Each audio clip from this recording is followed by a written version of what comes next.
আল্লাহ পাকের প্রতিটা সৃষ্টি এক একটা রূপক মেসেজ দিচ্ছে। জানেন, রাবার গাছ দেখেছেন? রাবার গাছ, যে গাছ থেকে রাবার হয়, গাছটাকে দেখবেন পরিচ্ছন্ন, গাছটা পরিষ্কার। যে নিজে পরিষ্কার করে সে নিজেও পরিচ্ছন্ন। জমিনের মধ্যে দেখবেন মৃত জমিন, বৃষ্টি পড়লো, সজীব হয়ে উঠলো।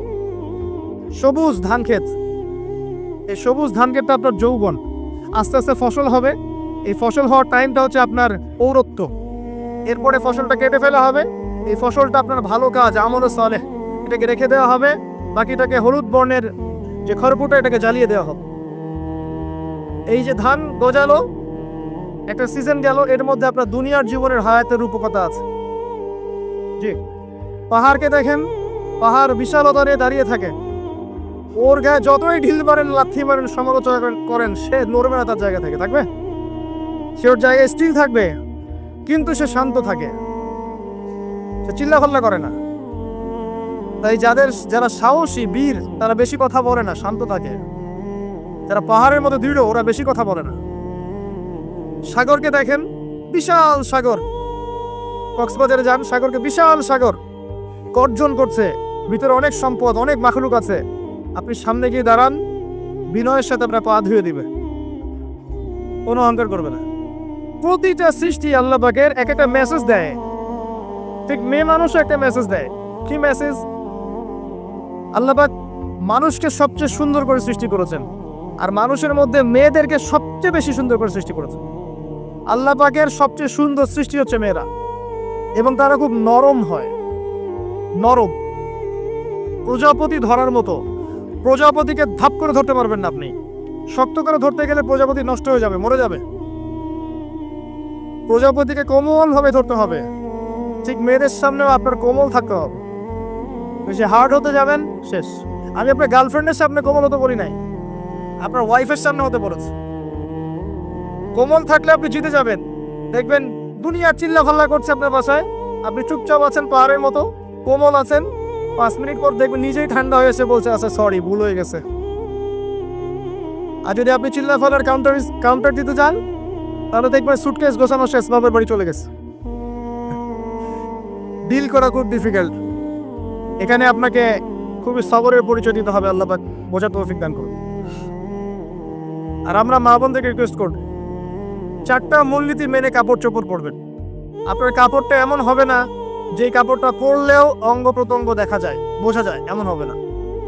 কাপড়টা এমন হবে না এত টাইট ফিটিং যে আপনার অঙ্গের উঁচু নিচু অবয়ব বোঝা যায়, এমন হবে না। কাপড়টা এমন হবে না যেটা অমুসলিমদের পোশাক, আর কাপড়টা এমন হবে না যেটা পুরুষদের পোশাক। এই মূলনীতিগুলো মেনটেন করে কাপড় পরবেন ইনশাআল্লাহ। এছাড়াও মেয়েদের কথায় পর্দা আছে, চলনে পর্দা আছে, ওঠা বসায় পর্দা আছে। নামাজ পড়ার সময় তাদেরকে কিছুটা শালীনভাবে নামাজ পড়তে হয়। তাদের চোখের দৃষ্টির মধ্যে পর্দা আছে। এগুলো কে শিখাবে এখনকার মেয়েদেরকে? সবসময় বিজি দেখবেন নতুন কোন সিরিয়াল আসছে, নতুন কোন ফ্যাশন আসছে, নতুন কোন পার্লারে কি আসছে, কোন কাটিং আসছে, কোন নায়িকা আসলো, ও যে বাংলাদেশে কোন এক নায়িকা আসছে, তাই নিয়ে মিডিয়াতে এমন তোলপাড়, মনে কি নাকি একটা অবস্থা। আল্লাহর কাছে তোমার কি মূল্য আছে? হে আল্লাহর কাছে তোমাদের কি মূল্য আছে? তোমরা কি 5 ওয়াক্ত নামাজ পড়ো? তোমরা কি পর্দা করো? তোমাদের মধ্যে হায়াবোধ কিছু আছে? তোমরা মানুষকে ভালো কিছু শিখাও, সমাজকে ভালো কিছু দাও, শালীন কিছু দাও। আল্লাহর কাছে তোমাদের কি মূল্য আছে? নবী সাল্লাল্লাহু আলাইহি ওয়াসাল্লাম তো জাহান্নাম দেখে এসে এই কথাটাই বলেছেন, আমি জাহান্নাম দেখে আসলাম, সেখানে বেশিরভাগ অধিবাসী হচ্ছে মেয়ে, নারী। কি কারণ? তারা এমন কাপড় চোপড় পরে বাইরে ঘুরতো, যেই কাপড় পরেও তারা নগ্ন থাকতো। আমি কি ব্যাখ্যা করতে হবে? আপনি দেখতে পারেন না? এবং তারা স্বামীর সাথে কুফরি করত। সারা জীবন স্বামী যদি তাদের ভরণ পোষণ দেয়, ভালোবাসে, মহব্বত করে, তাদের জন্য জীবনটা ক্ষয় করে ফেলে, এক পর্যায়ে গিয়ে বলবে, সারাটা জীবন তোমার কাছে কিছুই পাইলাম না। বাস্তব। এগুলোর কারণে মেয়েরা বেশি বেশি জাহান্নামে যাবে। এবং তারা মানুষ মারা গেলে মাতম করে, বুক পিঠ চাপড়ায়, এই কারণে যাবে। এবং তর্ক লাগলে অভিশাপ দেবে, সেই কারণে যাবে। আল্লাহ পাক আমাদের মা বোনদেরকে হেফাজত করুন। তবে একটা হাদিস আছে সুসংবাদের। নবী সাল্লাল্লাহু আলাইহি ওয়াসাল্লাম বলেছেন, একজন নারী যদি 4টা কাজ করতে পারেন, জান্নাতের যে কোনো দরজা দিয়ে ইচ্ছা প্রবেশ করতে পারবেন। 1 নাম্বার 5 ওয়াক্ত নামাজ, 2 নাম্বার রমজান মাসে সওম, 3 নাম্বার আপনার লজ্জাস্থানের হেফাজত অর্থাৎ খাস পর্দা, এবং 4 নাম্বার আপনার স্বামীর আনুগত্য। ফ্যামিনিস্ট আকীদার মেয়ে হলে আনুগত্যকে দাসত্ব মনে করে, স্বামীর আনুগত্যকে তারা দাসত্ব মনে করে। স্বামী কে? স্বামীর সম্মান বোঝেন আপনি? স্বামী কে? যার ব্যাপারে নবী সাল্লাল্লাহু আলাইহি ওয়াসাল্লাম বলেছেন, আমি যদি আল্লাহ ছাড়া অন্য কাউকে সেজদা করতে বলতাম তাহলে মেয়েদেরকে বলতাম তারা যেন স্বামীদেরকে সেজদা করে। আপনাকে আমি কিভাবে বুঝাবো স্বামীকে, স্বামীর মর্যাদা কোথায়? এগুলো কি ইসলাম মেয়েদেরকে ডমিনেট করছে এগুলো দিয়ে? কেন? এই স্বামী আপনার জন্য সারাটা জীবন ক্ষয় করে ফেলে। একটা চোর পর্যন্ত, একটা চোর, একটা করাপ্টেড মানুষ, দুর্নীতিগ্রস্ত মানুষ, সে চুরি করে দুর্নীতি করে এনে বাচ্চাকে খাওয়ায়। একটা ধর্ষক পর্যন্ত ওর মেয়েকে আদর করে। পুরুষ মানুষ কি জিনিস কেমন করে বুঝবেন? সারাটা জীবন ক্ষয় করে ফেলায়। যদি আপনি তার আনুগত্য করেন, তার সামনে সুন্দর মতো থাকেন, তার কথার সাথে তর্ক না করেন, ভালোবাসা দিয়ে থাকেন, আপনার জন্য সে জীবন দিতে প্রস্তুত থাকবে। এরকম পুরুষ মানুষ। আপনাদেরকে কেউ চোখ তুলে তাকে চোখ তুলে ফেলাবে, এরকম পুরুষ মানুষ। আর এখন তো পরিস্থিতি ডিফারেন্ট। বাসায় পুরুষ বাইরের ছেলের সাথে ফোনে প্রেম হয়ে গেছে, পালায় চলে গেছে, বিয়ে করে ফেলছে। দেখবেন বাসায় স্ত্রী আছে, বাইরের মেয়ের সাথে প্রেম করে বিয়ে করা শেষ। বিয়ে করলে সমস্যা নাই, ব্যভিচার করে ফেলছে। বিয়ে সে করতেই পারে, সেদের সমতা রক্ষা করতে পারে, সেটা তার ডিফারেন্ট ইস্যু, এটা অন্য ইস্যু। তো স্বামীর আনুগত্য আপনি কিভাবে বুঝাবেন? এটা দাসত্ব নয়। নবী সাল্লাল্লাহু আলাইহি ওয়াসাল্লাম বলেছেন, কোনো স্বামী যদি কোনো স্ত্রীকে চায়, তার প্রয়োজনের জন্য চায়, মহব্বতের জন্য, স্ত্রী যদি চুলায় রান্না করতে থাকে, ওই রান্না ফেলে দিয়ে তাকে আসতে হবে। হাদিস। রাতের বেলা স্বামী স্ত্রী শুয়েছে, স্বামীর চাহিদা আছে, স্ত্রীর কোনো সমস্যা নাই, স্ত্রী ফিট, ইচ্ছা করেই অহেতুক স্বামীকে বলল আমি রাজি না, উল্টা পাশে মুখ করে ঘুমিয়ে গেল। আল্লাহর নবী বলছেন সারা রাত আল্লাহর পক্ষ থেকে একজন ফেরেশতা আসবে, এসে এই নারীকে অভিশাপ দিতে থাকবে। এখন একটু হাদিস শুনলে বলবে যে ইসলাম তো মেয়েদেরকে ছোট করছে। একজন মেয়ে তার একজন স্বামীর কথা বলছে, স্বামী তার মেয়ে, তার স্ত্রী, তার মা, তার বোন, সবাইকে তার মিরাসের হক দিতে হয়। একজন মেয়ে তার বাবার সম্পত্তি পায়, কোনো কোনো ক্ষেত্রে তার ভাইয়ের সম্পত্তি পায়, তার স্বামীটা তো পাই, তার ছেলের টক, নানি হলেও সম্পত্তির হক আছে। একটা মেয়েকে চতুর্দিক থেকে সিকিউর করা হয়েছে ইসলামে। তারপরেও কিছু ফ্যামিনিস্টের কারণে এরা বলবে যে মেয়েদেরকে ইসলাম ছোট করছে। হ্যাঁ, মেয়েদেরকে ইসলাম কেন ছোট করছে? কারণ পর্দা করেছে, বাইরে বেরোতে বলেছে, ঢ্যাং ঢ্যাং করে নগ্ন হয়ে বেরোতে নিষেধ করেছে, এই কারণে। যদি বলে যে ইসলাম আপনাদেরকে ফ্রি মিক্সিং এর স্বাধীনতা দিচ্ছে, আপনারা সবাই ফ্রি মিক্সিং করেন, গেঞ্জি পরেন, টি শার্ট পরেন, স্যান্ডো গেঞ্জি পরে বাইরে ঘুরে বেড়ান, টাইট ফিটিং প্যান্ট পরে বাইরে ঘুরে বেড়ান, সব জায়গায় আপনারা ফ্রি মিক্সিং করেন, পর্ন দেখেন, জেনা করেন, মদ খান, ইসলাম খুব ভালো। তখন তোমাদের জন্য তো ইসলাম নয়, তোমরা জাহান্নামে যাও, আল্লাহর কি আসে যায়? ইসলাম তোমাদের জন্য নয়, তোমরা জাহান্নামে গিয়ে মরো, ইসলামের কিছু যায় আসে না। আল্লাহর ওয়াস্তে পারিবারিক আদর্শের দিকে ফোকাস করে প্রিয় ভাই। নিজে জাহান্নামের আগুন থেকে বাঁচেন, পরিবার বর্গকে বাঁচান, পরিবার একটা পার্ট হচ্ছে আপনার পিতামাতার সাথে খারাপ আচরণ করতে যায় না আল্লাহর ওয়াস্তে। সেই ব্যক্তির জন্য ধ্বংস যার পিতামাতা বেঁচে আছে, তাদের হক আদায় করে সে জান্নাতে যেতে পারলো না, তার জন্য ধ্বংস। আরেকটা অংশ আছে আপনার সন্ততি, বাচ্চা কাচ্চার প্যারেন্টিংটা খুব সুন্দর করে করেন। যখন আপনি স্ত্রীর সাথে মিলন করতে গিয়েছেন তখন দোয়া পড়েন, আল্লাহুম্মা বিসমিল্লাহি আল্লাহুম্মা জান্নিবনি শাইতান ওয়া জান্নিবিশ শাইতান মা রাযাকতানা।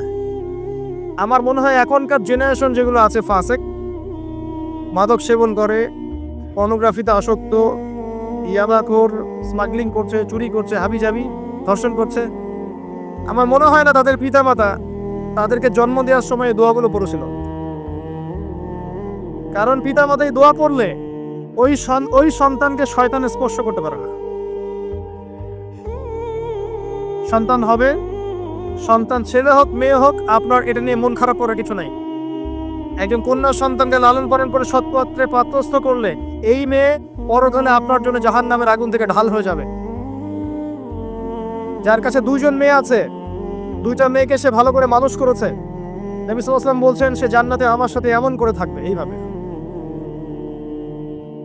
কেউ যদি বিধবার দায়িত্ব নেয়, সেও নবী সাল্লাল্লাহু আলাইহি ওয়াসাল্লামের সাথে এইভাবে থাকবে। এতিমের দায়িত্ব নেয়, এইভাবে থাকবে। ফ্যান্টাসিতে ভুগছেন, একটা এতিম মেয়েকে বিয়ে করেন, একটা অসহায় তালাকপ্রাপ্ত মেয়েকে বিয়ে করেন, একটা বিধবা মেয়ে যার স্বামী মারা গেছে, কেউ নাই দেখার, তাকে বিয়ে করেন, তারপরে বোঝা যাবে আপনার মধ্যে কতটুকু দিন আছে। আর বর্তমান সভ্যতা আমাদের কি সমাধান দিবে? সবাই যদি দিনদার একটা করে ক্যাটরিনা খোঁজে, এতিম, এই বিধবা, এই যাদের দেখার কেউ নাই, এই মেয়েগুলা কি রাষ্ট্রের সম্পত্তিও থাকবে? এদের দায়িত্ব কে নিবে? পুরুষরা যদি দায়িত্ব না নেয়, কে দায়িত্ব নিবে? এখন কেউ যদি ওদের দায়িত্ব নিতে যায়, তখন তাকে আবার খারাপভাবে উপস্থাপন করা হয়, এই ব্যক্তির মনে হয় চরিত্র খারাপ। কিন্তু এদিকে বাইরে 10টা জেনা করে বেড়াচ্ছে, কোনো সমস্যা নেই, এগুলো কুস্কায়। এইসব জাহেলদের জন্য ইসলাম নয়। ইসলামের প্রতিটা বেসিক ফান্ডামেন্টাল মানবতার কল্যাণের জন্যই এগুলোকে ফরজ করা হয়নি। আপনি নফল, আপনার সামর্থ্য থাকলে আপনি করতে পারেন, না করলে কোনো সমস্যা নেই। কেউ যদি করে যে ইসলাম পরিপূর্ণরূপে পালন করার চেষ্টা করছে, এটার উপর আমল করার চেষ্টা করছে, তাহলে আপনি তাকে ক্রিটিসাইজ করছেন কেন? কি সমস্যা আপনার? আরেকটা পাওয়ার হচ্ছে সন্তান সন্ততি। বাচ্চা কাচ্চাকে ছোটবেলা থেকেই মানুষ করতে হবে এমন ভাবে যাতে করে বড় হয়ে এরা এই উম্মার খালেদ এবং ওমর হতে পারে। বাচ্চা ছোট বাচ্চাকে আপনি ভালো খাবার দেন, মায়ের স্নেহ দেন, বাবা মার সাথে রাখেন, একটু গ্রাম্য পরিবেশে নিয়ে গিয়ে তাকে বড় করেন। কেন বলছে কথা? এখানে পরিবেশ সুন্দর থাকবে, সে দৌড়াবে ধুলার মধ্যে, মাঠের মধ্যে খেলবে, সুন্দর ভাষা শিখবে। এরপরে তাকে ভালো প্রতিষ্ঠানে পড়ান। প্রতিষ্ঠানটা এমন হবে যে প্রতিষ্ঠানে জেনারেল শিক্ষা, ইসলামিক শিক্ষা একসাথে দেয়া হচ্ছে, সে সব শিখবে। আমার ছেলে কোরআনে হাফেজও হবে, আমার ছেলে ডক্টরও হবে ইনশাআল্লাহ। এভাবে করে তোলেন। আধুনিক হন, মাথাটা খাটান, ব্যাকগ্রেডেড মানসিকতা বাদ দেন। বিশ্বটা এগিয়ে গেছে, আমাদেরকে এগিয়ে যেতে হবে। একমুখী জ্ঞান দিয়ে আপনি কিচ্ছু করতে পারবেন না এই যুগে। দ্বিমুখী শিক্ষার একটা হারমোনিয়াস কম্বিনেশন দরকার। আমাকে কোরআন জানতে হবে, সায়েন্সও জানতে হবে, নাহলে আমি সায়েন্স দিয়ে কোরআনকে ব্যাখ্যা করতে পারবো না, কোরআন দিয়েও সায়েন্সকে ব্যাখ্যা করতে পারবো না। জানতে হবে, আমাদেরকে শিখতে হবে, পড়তে হবে, প্রচুর পড়তে হবে। বাচ্চাদেরকে ছোট থেকে বড় করেন এভাবে। আস্তে আস্তে গিয়ে দেখবেন তারা যখন কিশোর, তাদের বন্ধু বান্ধবের সার্কেল থেকে খেয়াল রাখেন। আপনি বাবা হিসেবে তার বন্ধুর মতো আচরণ করেন, মা হিসেবে তার সাথে বান্ধবীর মতো আচরণ করেন, তার সাথে ক্লোজ হন, তার সমস্যাগুলো জানার চেষ্টা করেন। তাকে ফ্রি মিক্সিং এর মধ্যে পড়াশোনা করতে দিবেন না, না হলে স্কুল লাইফে সতীত্ব হারিয়ে ফেলবে। অনেক সময় অনেক মেয়ে আছে স্কুল লাইফে সতীত্ব হারিয়ে ফেলেছে। আল্লাহ রাব্বুল আলামিন এই পৃথিবীর সবচেয়ে সুখী মানুষটাকে, এই পৃথিবীতে যার কোনো দুঃখ কষ্ট কিচ্ছু ছিল না, এই মানুষটাকে ডেকে নিয়ে আসবেন, ডেকে নিয়ে এসে জাহান্নামে ঢুকাবেন এক মুহূর্ত সময়ের জন্য, ধরেন 1 সেকেন্ড বা 1 ন্যানো সেকেন্ড। এরপরে বের করে নিয়ে আসবেন, নিয়ে এসে বলবেন পৃথিবীতে কি সুখে ছিলে? সেই ব্যক্তি বলবে সুখ কি জিনিস হে আল্লাহ আমি জানি না। আমি কি বুঝাতে পারছি ভাই? সুখ কি জিনিস আমি জানি না। আর আল্লাহ রাব্বুল আলামিন এই পৃথিবীর সবচাইতে কষ্টে থাকা মানুষটাকে ডেকে নিয়ে আসবেন, এনে জান্নাতে ঢুকাবেন, ঢুকে 1 মুহূর্ত সময় রাখবেন, বের করে নিয়ে আসবেন। বলবেন পৃথিবীতে কষ্টে ছিলে? সেই বান্দা বলবে কষ্ট কি জিনিস আল্লাহ আমি জানি না। এটাই সেই আয়াতের ব্যাখ্যা বলা যায়। আল্লাহ পাক বলেছেন কুল্লু নাফসিন যায়িকাতুল মাউত, প্রত্যেকটা নফস বা আত্মা মৃত্যুর স্বাদ গ্রহণ করবে। ওয়া ইন্নামা তুওয়াফাউনা উজুরাকুম ইয়াউমাল কিয়ামাহ, কিয়ামতের মাঠে তোমাদের পূর্ণ প্রতিদান দেয়া হবে। ওই দিন ফামান যুহজিহা আনিন নার ওয়া উদখিলাল জান্নাহ ফাকাদ ফাজ, সেদিন যাকে আল্লাহ পাক জাহান্নাম থেকে বাঁচাবেন, জান্নাতে প্রবেশ করাবেন, একমাত্র সে ব্যক্তি সফল, আর কেউ সফল নয়। এই আয়াতটা হচ্ছে দ্য ডেফিনেশন অফ সাকসেস, যার পিছনে আমরা ছুটছি। আমরা সাফল্যের পিছনে ছুটি না। সফল হতে হবে, নিজের পায়ে দাঁড়াতে হবে, টাকা পয়সা করতে হবে, বাড়ি গাড়ি করতে হবে, ব্যাংক ব্যালেন্স করতে হবে, জমি জমা করতে হবে, একটা সুন্দরী গার্লফ্রেন্ড চাই, একটা স্ত্রী চাই, তাই না? আমরা সাফল্যের পিছনে ছুটতে চাই, আর আমাদেরকে বস্তুবাদী দর্শন শেখায়, এগুলোই সাফল্যের মানদণ্ড। তা আল্লাহ পাক এখানে বলছেন, যাকে জাহান্নাম থেকে বাঁচানো হবে আর জান্নাতে প্রবেশ করানো হবে, এই ব্যক্তি ছাড়া কেউ সফল না।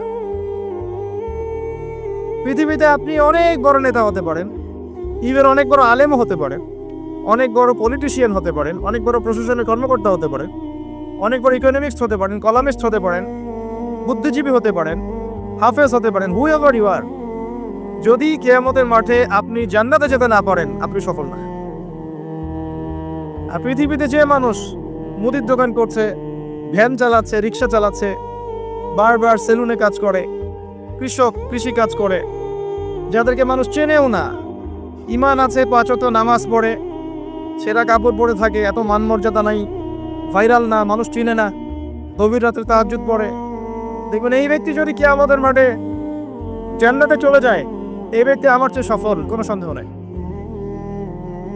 তা আমাদের দৃষ্টিভঙ্গি আগে চেঞ্জ করতে হবে, দুনিয়ামুখী দৃষ্টিভঙ্গি ত্যাগ করতে হবে, পরকালমুখী দৃষ্টিভঙ্গি দরকার। নবী সাল্লাল্লাহু আলাইহি ওয়াসাল্লাম সাহাবায়ে কেরামের ভিতরে এই পরিবর্তন নিয়ে এসেছিলেন, তাদেরকে আল্লাহমুখী করেছেন, আল্লাহমুখী। যখন তারা আল্লাহমুখী হয়ে গেছেন, তখন দুনিয়া তাদের কাছে তুচ্ছ হয়ে গেছে।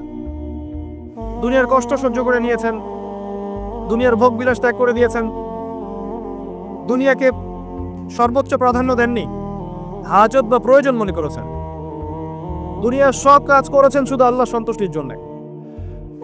এবং আমি অনেক লেকচারে এটাও বলেছি যে আপনি দুনিয়া প্রতিটা কাজ আল্লাহ সন্তুষ্টির জন্যই করেন, কারো কাছে কিছু পাওয়ার আশায় করেন না। যদি কারো কাছে প্রতিদান পাওয়ার আশায় দুনিয়ার কাজগুলো করেন, আপনি কষ্ট পাবেন। কারো কাছে আশা করেন না, আল্লাহর কাছে আশা করেন প্রতিদান, আপনি কষ্ট পাবেন না ইনশাআল্লাহ। কারণ আল্লাহ ছাড়া প্রকৃত অর্থে আমাদের আপন বলে কেউ নাই, শুধুমাত্র আল্লাহই আপনার আপন, বাকিরা আপনার প্রয়োজন। মানুষ মানুষকে ভালোবাসতে পারে না, মানুষ মানুষের অবস্থানকে ভালোবাসে। এটা আপনারা হারে হারে ফিল করবেন যত দিন যাবে দেখবেন এটা আখিরুজ জামান, এটা আখিরুজ জামান, শেষ জামানে চলছে। এখন ফিতনাগুলো এমন ভাবে পড়তে থাকবে যেন একটা মালা ছিঁড়ে দিলে পুঁথিগুলো যেমন টপটপ করে পড়ে যায়, এইভাবে ফিতনাগুলো আসতে থাকবে। ওই হাদিসের দিকে আসেন, নবী সাল্লাল্লাহু আলাইহি ওয়াসাল্লাম বলেছেন, আদম আলাইহিস সালামকে ডেকে আনা হবে, বলা হবে তোমার সন্তানদের মধ্য থেকে জাহান্নামীদেরকে আলাদা করে দাও। আল্লাহ পাক বলবেন প্রতি 1999 জনকে আলাদা করে দাও, একজন জান্নাতে যাচ্ছে প্রতি 1000-এ। কিন্তু listen to me very carefully, কিন্তু আল্লাহ পাক সূরা নিসা একটা কথা বলেছেন, ইন্নাল্লাহা লা ইয়াগফিরু আন ইউশরাকা বিহি ওয়া ইয়াগফিরু মা দুনা যালিকা লিমান ইয়াশা। আল্লাহ রাব্বুল আলামিন তার সাথে শিরকের গুনাহ ছাড়া অন্য যে কোনো গুনাহ যাকে ইচ্ছা মাফ করতে পারেন। যে কোনো গুনাহ আল্লাহ পাক মাফ করতে পারেন শিরকের গুনাহ ছাড়া। আরেকটা গুনাহ আল্লাহ পাক ক্ষমা করবেন না, সেটা হচ্ছে বান্দার হক। বান্দার সাথে সম্পৃক্ত, কারো টাকা চুরি করেছেন, কারো জমি আত্মসাৎ করেছেন, কাউকে গালি দিয়েছেন, কারো প্রতি জুলুম করেছেন, কাউকে অন্যায়ভাবে মেরেছেন, ছিনতাই করেছেন, ইত্যাদি ইত্যাদি, যেটা অন্যের হকের সাথে সম্পৃক্ত। ধর্ষণ করেছেন, মানুষের সম্মানহানি করেছেন, নিষ্পাপ কাউকে বিতর্কিত করেছেন ইত্যাদি। এই যে মানুষের সাথে জড়িত হক, এটা আল্লাহর কাছে মাফ নেওয়া যাবে না। কাবা ঘরের গিলাফ ধরে কানলেও কোনো লাভ নাই, ওই বান্দার কাছে গিয়ে ক্ষমা নিতে হবে। ভাই আমি আপনাকে গালি দিয়েছি, মাফ করে দেন। ভাই আমি তোমার টাকা চুরি করেছিলাম, এই নাও ফেরত নাও। বোন তোমার সম্পত্তি আমি দেই নাই, নিয়ে নাও। প্রতিবেশী তোমার জমি আমি নিয়েছি, নিয়ে নাও। এটা দুনিয়াতে করতে হবে। অন্যথায় পরকালে দেখবেন যে মানুষের সাথে জড়িত হকের জন্য মানুষটা দাঁড়িয়ে আছে। একজন ব্যক্তি উঠেছে, নামাজ রোজা হজ যাকাত সব নেকি নিয়ে উঠেছে, ওঠার পরে দেখছে সামনে অনেক মানুষ দাঁড়িয়ে আছে। কি জন্য দাঁড়িয়ে আছে? কারো টাকা নিয়ে শোধ করে নাই, কাউকে গালি দিয়েছে, কারো প্রতি জুলুম করেছে, কারো প্রতি অন্যায় করেছে, এরা দাঁড়িয়ে আছে, হক চাচ্ছে। তখন কিভাবে শোধ করবে? আল্লাহ পাক বলবেন তোমার নেকি ওদেরকে দিয়ে দাও, তখন শেয়ার রেটের মাধ্যমে নেকি চলে যাবে। কথা বুঝতে পারছেন? তখন আরো অত্যাধুনিক প্রযুক্তি থাকবে, নেকি কনভার্ট। আর নেকি দিতে দিতে যদি নেকি শেষ হয়ে যায়, তখন ওই ব্যক্তিদের গুনাহ তার আমলনামায় চলে আসবে। তারপর ওই ব্যক্তিরা জান্নাতে যাবে, এই ব্যক্তি জাহান্নামে যাবে। অতএব দুনিয়াতে মানুষের সাথে জড়িত কোনো হক রাখেন না। আল্লাহ পাক বলছেন শিরকের গুনাহ ছাড়া আল্লাহ যে কোনো গুনাহ মাফ করতে পারেন, আর এই যে কুফরি এবং মানুষের সাথে জড়িত হক আল্লাহ মাফ করবেন না। এখন আল্লাহ যদি শিরকের গুনাহ ছাড়া সব গুনাহ মাফ করতে পারেন, আর আল্লাহ পাক তো ওয়াদা করেছেন নবী সাল্লাল্লাহু আলাইহি ওয়াসাল্লামকে মেরাজের রাতে যে তোমার উম্মতের যে কোনো ব্যক্তি যদি শিরক না করে আমার সামনে হাজির হয় আমি তাকে মাফ করে দেব। একটা হাদিসে কুদসির মধ্যে এটাও আছে, হে আদম সন্তান, তুমি যদি আসমান এবং জমিন সমপরিমাণ গুনাহ নিয়ে আমার সামনে দাঁড়াও কিন্তু আমার সাথে কাউকে শরীক করনি, তাহলে আমি আল্লাহ তোমার সামনে আসমান জমিন সমান ক্ষমা নিয়ে দাঁড়াবো। আবার নবী সাল্লাল্লাহু আলাইহি ওয়াসাল্লাম সুপারিশ করবেন যার অন্তরে এক জাররা পরিমাণ ঈমান থাকবে তারা জান্নাতে যাবে। তাহলে কি কারণে 1999 জন মানুষ জাহান্নামে যাবে? উত্তরটা দেন দেখি। তাদের আমলনামায় কিসের পথ থাকতে পারে? কিসের? এটা বোঝার জন্য কি পিএইচডি করার দরকার আছে? এখন দেখেন, কিছু মানুষ আছে যারা বলছে যে ঈসা ইবনে মারিয়াম আল্লাহর সন্তান, নাউযুবিল্লাহ। এটা শিরক নয়, এবং তাদের সংখ্যা পৃথিবীতে 700-800 কোটির মতো, নাকি আরো কম বেশি হবে, যারা চলে গেছে, যারা আছে এবং যারা আসবে। কিছু মানুষ বলছে উযায়ের আলাইহিস সালাম আল্লাহর সন্তান, নাউযুবিল্লাহ। এরা হচ্ছে যারা এখন প্যালেস্টাইন দখল করে আছে। আর এই কথা বলতে আমাদের বুকে ভয় থাকা উচিত নয় যে ওইটা আমাদের জমি, তাদের জমি নয়। ওখানকার ঘটনা হচ্ছে এমন, একটা উপমা দিয়ে বোঝানো যায়। মনে করেন আপনি আপনার ঘরে বসে আছেন, আপনার দরজায় একজন মেহমান এসেছে। মেহমান নক করছে, ঠক ঠক ঠক, ভাই আমাকে একটু হেল্প করেন, আমি খাইনি অনেক দিন, আমার কাপড় নাই, আমার খাবার নাই, আমার থাকার জায়গা নাই, একটু আশ্রয় দেন। আপনি মাশাআল্লাহ মুসলিম, দয়া পরবশ হয়ে দরজা খুলে দিলেন, তাকে ড্রয়িং রুমে বসালেন, সুন্দর করে খাওয়ালেন, কাপড় দিলেন, রেস্ট করার জায়গা দিলেন। এবার সে সেখানে থাকতে থাকতে পরিকল্পনা করলো যে আপনাকে আপনার বাসা থেকে বের করে দিবে। একদিন আপনাকে ঘাট ধরে আপনার বাসা থেকে বের করে দিল, দিয়ে দরজার ভিতর থেকে লাগিয়ে দিল। এখন দরজার বাইরে দাঁড়িয়ে আপনি নক করছেন, আমার ঘর আমাকে ফেরত দাও, আমার ঘর আমাকে ফেরত দাও। আর এই ব্যক্তি বলছে আপনি জঙ্গি, আপনি সন্ত্রাসী। এটা হচ্ছে সবচেয়ে সেরা উদাহরণ, প্যালেস্টাইন এক্সাম্পল। তো এরা বলছে উযায়ের আলাইহিস সালাম আল্লাহর সন্তান। একটা কথা আমি বলি, হতাশ হবেন না।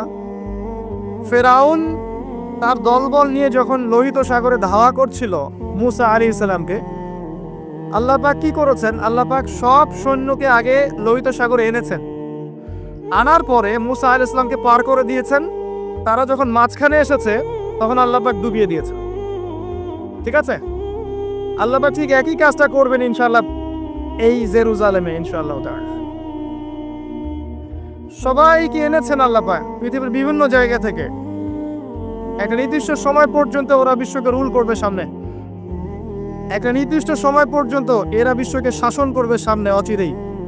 কিন্তু এরপরে আল্লাহ রাব্বুল আলামিন ঈসা ইবনে মারিয়ামকে নামাবেন এবং তার হাতে তাদের নেতা নিহত হবে ইনশাআল্লাহ তাআলা, এবং পুরো কমিউনিটি একসাথে কোলাপস করে যাবে, পৃথিবী থেকে এদের নাম অস্তিত্ব মুছে যাবে ইনশাআল্লাহ তাআলা। আল্লাহ পাক ওই লোহিত সাগরের সুন্নাহ এখানে অ্যাপ্লাই করবেন ইনশাআল্লাহ। আল্লাহ পাক এই কারণে একত্রিত করেছেন, এটা আল্লাহ পাকের স্টাইল, সুন্নাহ। আসেন, এরা বলছে উযায়ের আলাইহিস সালাম আল্লাহর সন্তান। আবার দেখেন কিছু মানুষ বলছে আল্লাহকে পাওয়ার জন্য স্ট্যাচু ওয়ার্শিপ করা যায়, এরা হচ্ছে আল্লাহকে পাওয়ার মাধ্যম। কিছু মানুষ বলছে কবরে সেজদা করা যায়, কবরে শায়িত ব্যক্তি আল্লাহর কাছে সুপারিশ করবে। কিছু মানুষ বলছে আল্লাহ ছাড়া অন্য কারো কাছে দোয়া করা যায়, তিনি অনেক বুজুর্গ ব্যক্তি ছিলেন, আমার দোয়া পৌঁছে দিবেন আল্লাহ পর্যন্ত। কিছু মানুষ বলছে আল্লাহ ছাড়া অন্য কারো নামে নজর করা যায়, জবাই করা যায়, কসম করা যায়, ইত্যাদি ইত্যাদি। আর কিছু মানুষ আল্লাহর হালালকে হারাম করছে, আল্লাহর হারামকে হালাল করছে। কিছু মানুষ তাকদীরকে অস্বীকার করছে, ভাগ্যকে অস্বীকার করছে। কিছু মানুষ দুনিয়া নিয়ে এতই ব্যস্ত হয়ে আছে, দিনের যাররা পরিমাণ ফিকির নাই। আবার কিছু মানুষ এই উম্মতের মধ্যে দাবি করছে মুহাম্মদ সাল্লাল্লাহু আলাইহি ওয়াসাল্লাম শেষ নবী নন, আরো নবী আসতে পারে, এবং তারা প্রকাশ্যে মাহফিল করারও চেষ্টা করছে এখন বাংলাদেশ। আবার কিছু মানুষ বলছে আমরা কোরআন মানি, হাদিস মানি না।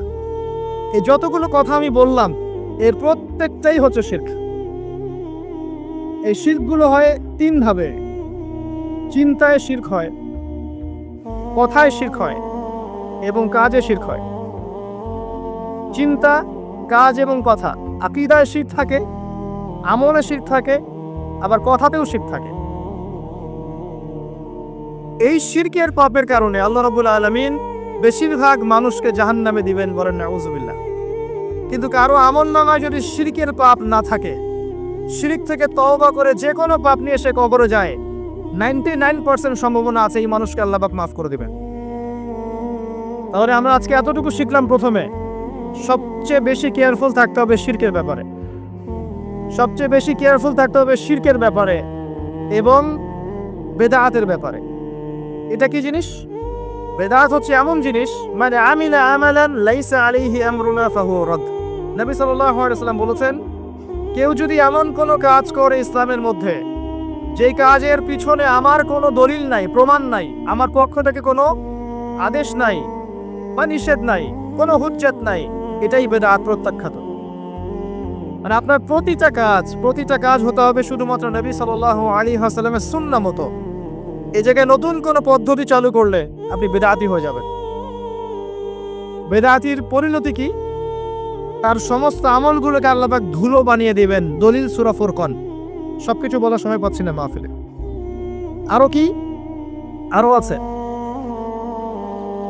বুখারী হাদিসে এসেছে, নবী সাল্লাল্লাহু আলাইহি ওয়াসাল্লাম হাউজে কাউসারের সামনে দাঁড়িয়ে থাকবেন এবং এই কাউসারের পানি যে একবার পান করবে কিয়ামতের মাঠে, সে আর কখনো পিপাসার্ত হবে না। নবী সাল্লাল্লাহু আলাইহি ওয়াসাল্লাম পানি পান করাবেন উম্মতকে, হঠাৎ পর্দা পড়ে যাবে। আল্লাহ নবী বলবেন, ইন্নাহুম মিন্নি, এরা তো আমার উম্মত।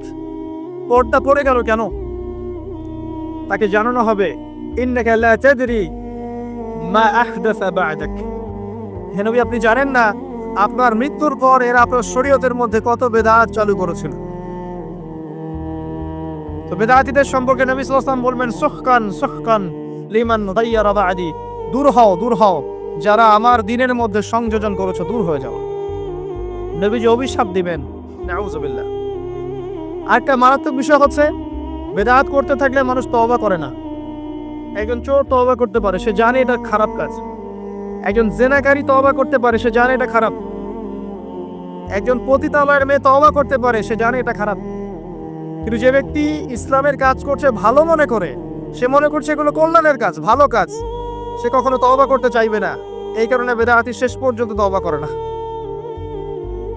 অতএব শিরক আর বেদাতের এই পাপ থেকে দূরে থাকেন। এরপরে আমি সামনে যাই। আরেকটা মেজর জিনিস থেকে আমাদেরকে বেঁচে থাকতে হবে, সেটা হলো হারাম রিজিক। আজকে আমাদের রিজিকের যে সিস্টেমটা আছে, এর মধ্যে বেশিরভাগ পরিবারে হারাম রিজিক ঢুকে গেছে, বলে নাউযুবিল্লাহ। কেউ সরাসরি হারাম, কেউ ঘুরিয়ে ফিরিয়ে হারাম। সবচেয়ে বড় মারাত্মক যে হারামটা ঢুকেছে তার নাম হচ্ছে রিবা বা সুদ। ম্যাক্সিমাম আমরা সুদখোর। আমার কিসের দাড়ি টুপি এগুলো দেখার প্রয়োজন নাই, আমি নিজেও সুদখোর। কিভাবে? প্রত্যক্ষভাবে না হলে পরোক্ষভাবে। মনে করেন আমি একটা ফ্ল্যাটে ভাড়া থাকি, ফ্ল্যাটের মালিক আমার ভাড়ার টাকা দিয়ে তার ব্যাংকের লোন শোধ করে, পরোক্ষভাবে আমি সুদের সাথে সম্পৃক্ত আছি। আপনি বাঁচতে পারবেন না।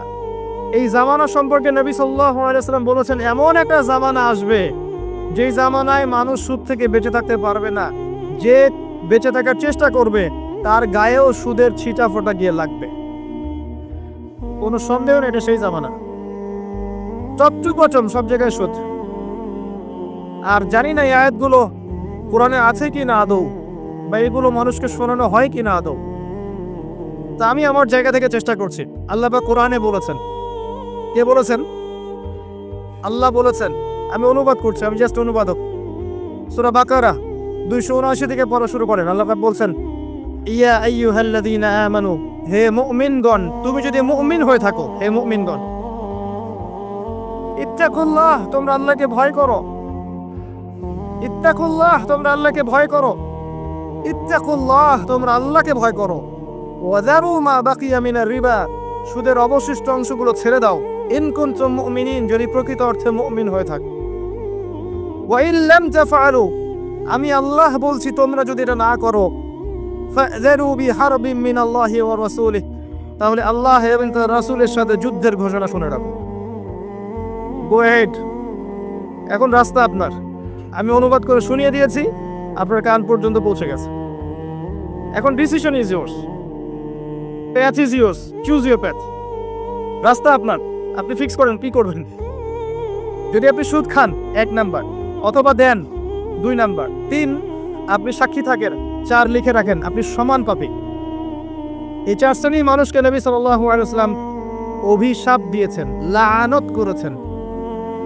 আর নবী সাল্লাল্লাহু আলাইহি ওয়াসাল্লাম অভিশাপ নিয়ে যদি আমরা কবরে যাই, তাহলে মান নবিয়্যুক উত্তর দিতে পারবো, এটা বিশ্বাস করা বোকামি।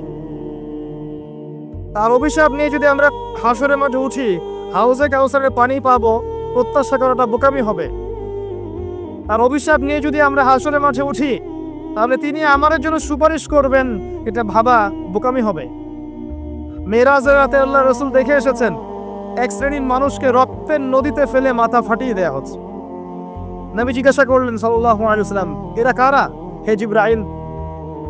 জিবরাইল আলাইহিস সালাম বলেন, এরা আপনার উম্মতের সেই সব ব্যক্তি যারা ছিল সুদখোর, যারা সুদের মধ্য দিয়ে মানুষের রক্ত চুষে খেয়েছে। আজকে রক্তের নদীতে এদেরকে ফেলে মাথা ফাটিয়ে দেয়া হচ্ছে। কি করবেন আপনি ফিক্স করেন। ইসলাম তরবারির জোরে ছড়ায় নাই। আমি আপনার গর্দানে তরোয়াল ধরে বলবো না যে সুদ ছেড়ে দেন, বলবো? কেউ বলবে না। ইসলাম এভাবে ছড়ায় নাই। ইসলাম সৌন্দর্য দিয়ে ছড়িয়েছে, সুন্দর উপদেশ দিয়ে ছড়িয়েছে। উদউ ইলা সাবিলি রাব্বিকা বিল হিকমা ওয়াল মাউইযাতিল হাসানাহ ওয়াজাদিলহুম বিল্লাতি হিয়া আহসান, এভাবে ইসলাম ছড়িয়েছে। ফাযাক্কির ইন নাফাআতিয যিকরা সায়াযাক্কারু মান ইয়াখশা, হে নবী আপনি উপদেশ দিন, যদি উপদেশ কাজে লাগে। শীঘ্রই যারা আল্লাহকে ভয় করে তারা আপনার উপদেশ গ্রহণ করবে ইনশাআল্লাহ। ওয়ায়াতাজান্নাবুহাল আশকা, যারা পাপাচারী ফাসিক তারা উপদেশ গ্রহণ করবে না। ফাযাক্কির ইন্নামা আনতা মুযাক্কির, আপনি উপদেশ দিন, আপনি শুধু উপদেশদাতা। লাস্তা আলাইহিম বিমুসাইতির, আপনি কারো উপর দারোগা নন। এটা একজন দায়ীর কাজ, একজন আলেমের কাজ, এর বেশি কিছু না। আমাদের ম্যাক্সিমাম রিজিকের মধ্যে সুদ ঢুকে গেছে। হয় আমরা খাচ্ছি, না হলে দিচ্ছি, না হলে সাক্ষী থাকছি, না হলে লিখে রাখছি। আরেকটা কথা বলি, এই হাদিসটাও শুনে রাখেন। নবী করিম সাল্লাল্লাহু আলাইহি ওয়াসাল্লাম কার নবী? আপনার তো, আপনারই তো নবী। তিনি বলেছেন সুদের পাপের 73টা শাখা আছে। কতটা? যার সর্বনিম্ন শাখা হচ্ছে নিজের মায়ের সাথে জেনা করা। এখানে যদি একটা বিল্ডিং থাকে, যে বিল্ডিং এর মধ্যে মনে করেন কথার কথা না আউযুবিল্লাহ অনেক প্রস্টিটিউট মহিলা আছে, কথা বুঝতে পারছেন? এখানে আছে অনেক প্রস্টিটিউট মহিলা, যারা এখনকার ভাষায় সেক্স ওয়ার্কার্স, কারণ তারা যৌনকর্মী বলতে চায়, পতিতা শব্দ ইউজ করতে চায় না। তারা এটাকে একটা স্বীকৃতি দিতে চেষ্টা করছে আর কি। সেক্স ওয়ার্কার্স এটা একটা কাজ, নাউযুবিল্লাহ। এই কারণেই সমাজে বেশি বেশি মহামারী ছড়াবে। এই কারণেই সমাজে এমন কিছু পাপ ছড়াবে, এমন কিছু রোগ ছড়াবে যে এই রোগগুলো কখনো ছিল না ইতিহাস। এই কারণেই হাদিস এসেছে, শেষ জামানায় যখন অশ্লীলতা বেড়ে যাবে, বেহায়াপনা বেড়ে যাবে, নগ্নতা বেড়ে যাবে, তখন সমাজে বেশি বেশি এমন রোগ ছড়াবে যে এই রোগগুলো আগে কখনো ছিল না। মনে করেন এখানে এমন একটা বিল্ডিং আছে, সেখানে কিছু সেক্স ওয়ার্কার্স আছে, এখানে কেউ ম্যানেজার, কেউ কাজ করে, কেউ মনে করেন দারোয়ান, কেউ মনে করেন ডিলার এগিয়ে দিচ্ছে, কেউ মনে করেন যে ঘরে ঢুকিয়ে দিচ্ছে, ইত্যাদি ইত্যাদি। এক একজন এক এক সেকশনে কাজ করছে, আর একটা কর্পোরেট সেকশনের মতো। এখন আপনি কি তাদের কারো বাসায় দাওয়াত খেতে চাইবেন? চাইবে?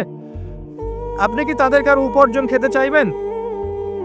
যদি এমন হয় এখানে সব সেক্স ওয়ার্কার্স নয়, সবাই আমাদের মা, নাউযুবিল্লাহ, শব্দটা প্রয়োগ করলাম আঘাত করার জন্য, কারণ নবীজি বলেছেন মায়ের কথা। মনে করেন এরা সবাই আমাদের মা, নাউজুবিল্লাহ। এখন কি আপনি এটাকে পছন্দ করবেন? এখানে যদি কেউ কাজ করে তার রিজিক খেতে চাইবেন? রিবার মধ্য দিয়ে আমরা এগুলো করছি, কোনো ফিকির নাই, যায় আসে না কাজ কারো কিছু, দিব্যি খাচ্ছে। যখন দেখবেন পাপ করতে করতে করতে করতে আমার মনের মধ্যে কোনো রিয়াকশন হচ্ছে না, তখন বুঝে নেবেন কলব মরে গেছে, ডিস্ট্রয়েড, ডেডার। হ্যাঁ, একজন মুমিনের পরিচয় হচ্ছে ছোট ছোট পাপ তার কাছে পাহাড়ের মতো মনে হবে, আর একজন ফাসিকের পরিচয় হচ্ছে বড় বড় পাপ তার কাছে মাছির মতো মনে হয়, তাড়ালেই চলে যায়। আরো আছে, সহিহ বুখারীর একটা হাদিসে নবীজি বলেছেন, যে ব্যক্তি 1 দিরহাম সুদ খায় সে যেন 36 বার জেনা করেছে। একবার জেনা করার শাস্তি 100 বেত্রাঘাত এবং 1 বছরের জন্য